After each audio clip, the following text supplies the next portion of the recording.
Hi dear, இன்னைக்கு நம்ம hair fall hair loss பற்றி தான் பார்க்க போகிறோம். யாரெல்லாம் வந்து எனக்கு ஹேர் ரொம்ப லாங்காக வளர்த்தணும் அப்படின்னு சொல்லிட்டு ஆசைப்பட்டு நிறைய ஹேர் ஆயில் வந்து யூஸ் பண்ணிட்டு இருக்கீங்க. ஸோ அவங்களுக்காக தான் இந்த வீடியோ. ஹேர் ஆயில் அப்படின்றது பார்த்தீங்கன்னா ஹேர் ஃபுல்லாக அப்ளை பண்ணணும் அப்படின்ற விஷயம் கிடையவே கிடையாது. நம்ம மரம் பார்த்துருப்போம் இல்லைங்களா, மரம் ஒரு பெரிய ஆலமரம் இருக்குது அப்படின்னா ஆலமரத்துக்கு ஃபுல்லாக தண்ணி ஊற்றணும் அப்படின்ற அவசியம் இல்லை.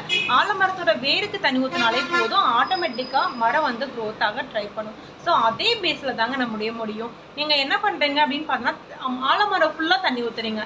ஆலமரம் ஃபுல்லாக தண்ணி ஊற்றி ஊற வச்சா என்ன ஆகும், அது வந்து அழுகி போயிடும் இல்லையா. ஒன்றும் இல்லை, ஒரு சின்ன செடி இருக்குது, செடியோட வேருக்கு மட்டும் தண்ணி ஊற்றினா போதும் இல்லையா, ஆட்டோமேட்டிக்காக செடி வளர்ந்து பெருசாயிரும். அது மாதிரி தான் நம்முடைய ஹேரோட ரூட்ஸுமே கூட. நம்ம ஹேரோட ரூட்ஸ்க்கு ஹேர் ஆயில் இருந்தால் போதுமானதாக இருக்கும். முடி ஃபுல்லாக எண்ணெய் வைக்கணுன்ற அவசியம் இல்லை. நிறைய பேர் ஹேர் ஃபுல்லாக எண்ணெய் ஃபுல்லாக டம்ப் பண்ணி வைக்கும்போது அது வலிய வந்து எண்ணெய் வச்சிடுறாங்க. அந்த மாதிரி வைக்கும்போது என்ன ஆகுதுன்னா, நம்ம முடி வந்து ஹேர் ஃபாலோ இல்லை ஹேர் லாஸோ ஆகிறது கூட வாய்ப்பு இருக்குது. செடி அழுகி போகும் இல்லையா, நிறைய தண்ணி ஊற்றும் போது அந்த நிலைமை தான் நம்மளுடைய முடிக்கும் வரும். சரிங்களா? ஸோ நீங்கள் ஹேர் ரூட்ஸ்க்கு மட்டும் ஹேர் ஆயில் வேங்க போதும், நல்ல ஒரு மசாஜ் கொடுங்க. அது நல்லா ஓரளவுக்கு இன்டிப் தான் இறங்கினாலே போதுமானதாக இருக்கும். இது மாதிரி சின்ன சின்ன டிப்ஸ் உங்களுக்கு வேணும் அப்படின்னா நம்ம பயோமேஜிக் பியூட்டி பார்லரை ஃபாலோ பண்ணுங்கள். Thank you, bye by.